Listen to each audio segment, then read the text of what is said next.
goes much further.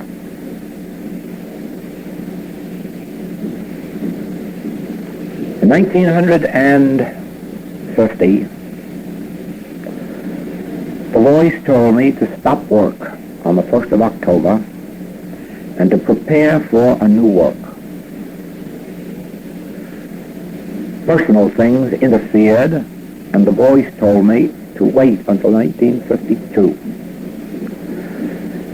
And again, personal matters interfered, and I was told to wait until 1953, and then I was told to wait until further notice. And I received that notice in January, to begin now a new work. And it started in Honolulu. I started it there with Mr. Nowell and Emma Lindsay. And then later to that, Mr. Starkey came down and joined us, and then 3 other students in Honolulu. And that consists of our entire group there that started this new work. And as we were doing this new work, the impulsion was given to me to bring it to our students in New York. And so you can see, while I didn't ask any one of you to come here, you can see why you were brought here. It was necessary that all who are the basis of our work be here to unite in this work. However, if I invited you here, that would have been a human activity, and you may not have been meant even to do the work. And so I wouldn't tell anybody about it. And I said, whom God brings to us, whom God brings into this meeting, those ones God has designated to carry on the work. I don't have to tell you what a disgraceful thing it is that whereas in the beginning Jesus fed the multitudes, healed the multitudes, and made the demonstration of supply for his followers. In the early days of Christian Science, Mrs. Eddy bore the entire brunt of making the demonstration for her followers. Healings, supply, money, everything necessary. She didn't ask the field to support her. She supported the field. In the infinite way, at no time have we asked the field to support us, but we have supported the field, spiritually, in some cases even financially. And in every case, financially borne the activity of the thing. But you want to know something? That the church reverses all that now and says to its people, you must support me. You must support the church. You must support the ministry. You know why? Because the only thing that governs the church is the same thing that governs government, material sense. They don't acknowledge that they have enough spiritual sense to support you. They ask you to support them. But we can't be guilty of that. Our only support for each other is in the degree of our spiritual enlightenment. Don't ever ask your patients or students to support you. You support them spiritually. You support them, and if necessary, even with the finances. Not taking the burden of their living on your shoulder, but being a temporary help to them. If they ask for bread, don't give them a stone. If they say they're hungry, don't give them merely a prayer. Give them something to eat and some clothing. Prove by your own demonstration that you not only can, through the Christ, be fed and clothed yourself, but that you can feed and clothe the multitudes who are led to you. Don't have to ask for support. You be the one to give the support until such time as you unite like this and say, we are one. And even then, don't ever depend on anyone, not even your students, for support. Depend only on your Christ. Now, this material sense is responsible for our world as it is today. As long as we are human beings or live in a world of human beings, there is going to be unfair competition, lying advertising, wars, rumors of wars. And this can only end when spiritual sense takes the place of material sense. You can illustrate that in this room. In the degree that there is material sense in this room, there is greed, envy, jealousy, malice, lust, seeking, self-seeking, so forth and so on. In the degree that there is no material sense, but only spiritual sense, there is love, sharing, cooperation, healing, giving. You see that? Now, supposing we here were to agree that every one of the 10 commandments could be removed from this room, and that we could get along without any laws against stealing or any laws against adultery or any laws against this, that, or the other thing, that we don't need them, that we're not here to get anything from each other, but if anything to share and give, cooperate. Well, that would be spiritual sense. Now then, when spiritual sense, spiritual consciousness envelops this globe, that is when there will be no more wars, no more poverty, no more ignorance, no more fear. You are all familiar with the fact that on page 40 of The Infinite Way, there is this passage that spiritual consciousness destroys material sense, destroys the bondage to material sense, breaks up material ties, so that we have no obligations to each other of any material nature, our only obligations to love one another. You have also heard me refer to our work as a spiritual underground. Well, now I'm here to tell you that since January this has been in operation consciously around the globe.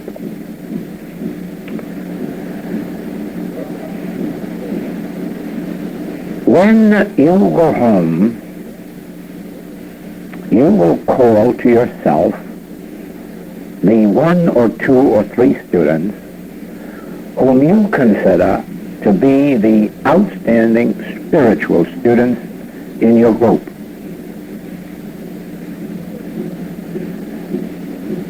You will call unto you that 1, 2, or 3 whom you feel have so far left their nets that if you say to them, you will have to come to my home once a day, 6 days every week, and if you have the opportunity, Saturday, Sunday also, 7 times a week. Regardless of what other obligations you may have, I have to see you in my home or in my office every single day of the week. Don't ask anyone else. Don't ask anyone whose obligations and duties are such that they would say, oh, I would love to do it, but I can't. Don't let yourself get slapped in the face with that. You want only if it's 1 in your community. If there are 3, fine. If there are 5, still better. But be sure they are people who are devoted students of the Infinite Way, who are not mixing themselves up with Christian Science, unity, New Thought, and the Infinite Way, and thinking of themselves as being on this path. They aren't. You want, as I want in this room, only those who are dedicating themselves to the Infinite Way. So I want you to have in your room, for this purpose, only those whom you feel have left other teachings and are dedicated to spiritual living through the message of the Infinite Way. Now, I don't mean there aren't other ways of dedicating yourself to spiritual living, but I'm not interested in those at this moment. I'm interested in those who are dedicating themselves to spiritual living through the Infinite Way, and it is for this purpose. When they unite with you once a day, you ought to realize this. We're not interested in demonstrating peace on earth. We're not interested in demonstrating prosperity for any nation or for the world. We're not interested in demonstrating anything for anybody. We come together for one purpose, to sit in the silence and realize Christ. Christ, omnipresent, omniactive, in human consciousness that covers the whole globe. You sit in that silence until you achieve your click, until you achieve your realization of the presence. When you have realized it, you will then realize that the Christ realized in your consciousness is now operative and operating in individual consciousness throughout the globe. Those who have died and gone on, those who are on earth, and those who have not yet been born. Do you see that? No use of just spiritualizing those who are on earth because they're going to pass off and the next generation is going to be as bad as we were. No. You are to sit in the silence until you realize Christ, until you have the feeling of the very presence of Christ in you. Then when you have realized that, you will realize that my realization of the Christ makes the Christ available in human consciousness throughout the globe, past, present, and future. Do you not see that if Christ were active in your consciousness and mine, there couldn't be a sin, disease, or death in the room? Do you not see that? Do you not see that if one person sat in this chair and had a realization of the Christ, that everybody in the room would feel it? You have seen that. You've seen it not only in our work, but surely you've seen it in Christian Science work when one of the very spiritually minded lecturers is on the platform. It's just full of healings. Just full of healings. When the others are on there, nothing happens. See that? The same thing is true here. You've all seen in groups where we had wonderful healings when I was on the platform. You've all seen wonderful healings in our classwork. That's just with one individual realizing the Christ. Now just think when two or more are gathered together and realize the Christ, and realize that if there are 10 righteous men in a city, what would happen? The whole city would be saved. You see that? Now, we're not going to demonstrate anything for anybody, and we're not interested in whether the world's at peace or at war temporarily, or in poverty or in lack. What we are interested in is that we individually attain a Christ realization, an actual awareness of the presence of God. Then, having attained it, realize that the Christ realized in our consciousness is omnipresent and omniactive in the consciousness of individuals throughout the globe, past, present, and future. And you will find that that realized Christ will dispel material sense. Just as a practitioner realizing spiritual activity in his consciousness removes the materiality from the patient, resulting in their healing, so does the realized Christ in my consciousness remove even the desire for sin, disease, and death in another consciousness. So is that with you. Now, before this trip is over, just think, before this week is over, we will send 20 people out into 20 cities, realizing the Christ every single day of the week, and realizing it not merely for themselves or the infinite way, but for human consciousness, past, present, and future. We may even set free those that are in torment on the other side of the grave. We may even set free those who would come to earth as new babes, stillborn, crippled, deformed, mentally or physically. We may set them free. What the action is, or may be, of this realized Christ is so vast that no one is yet in a position to know it, except that it has been given to me to do this work and to pass it on to you to do this work. Need I say to you this is secret? Need I say that it's never to be spoken of to anybody, except the one or two that you call unto yourself, and that nobody else is to know about it? You don't have to write anybody about it or tell anybody that it is a spiritual underground. We don't want to be thought madmen and mad women. We don't want the law to think that we've gone crazy and are going to interfere. We don't want the church to believe that we're trying to destroy it. We're not interested in the church whether it lives or dies. But they have to get the impression that we'd like to hurry its death. We don't have to. It's doing a good job for itself. Now then, and not the church will die out as an institution. The nature of the church will die, and it will be reborn spiritually. Now, There are some things that are too sacred to talk about. There are some people, friends of mine, mystics, who have asked me to write a book on my own inner spiritual life, and I've always refused. The reason is that what takes place inside of me is something so sacred I couldn't tell. I don't know if I could tell to my mother, and my mother's been my closest pal. It's a thing that I can't talk about. When I was in England this last trip, I was awakened early in the morning, and God gave me 2 articles, one called The Monastic Life and one called The Mystic Life. And you know that I have never been able to publish them or print them. I hesitate, I draw back at putting such a thing where the unillumined thought can tread on it. But it's going to be published in England. Now, that is the way you ought to consider this work that we are doing, this group of 20-odd who constitute now this backbone of the infinite way, sacred and therefore secret.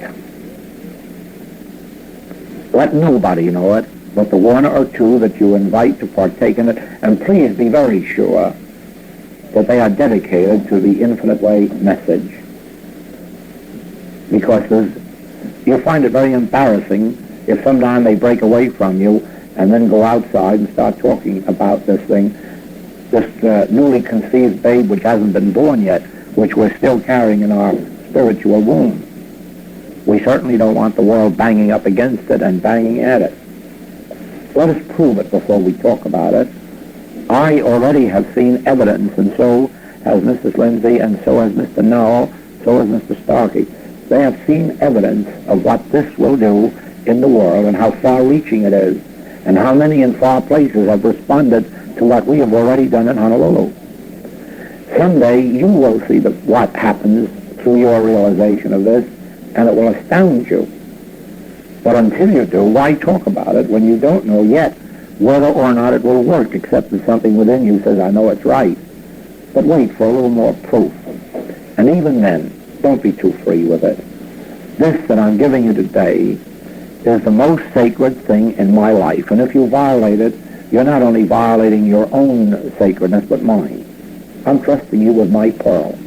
I'm giving you the pearl that has been given to me. Treat it as a pearl. It's not for your sake, for mine. And do not permit anyone who comes to you to discuss it with their husbands or their wives or anyone else who may be close to them. This is a sacred work, and it must be kept a secret work until such time as it becomes possible to speak of it. But this isn't the time. This is the time for demonstration of the Christ, realization of the Christ.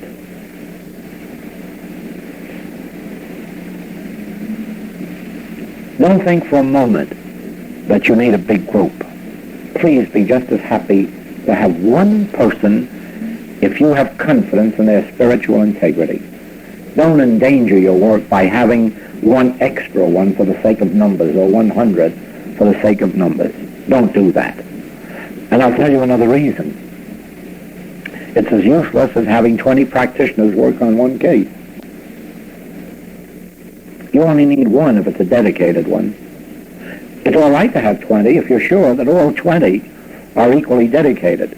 But the mere fact of having 20 instead of one won't help your case one single bit.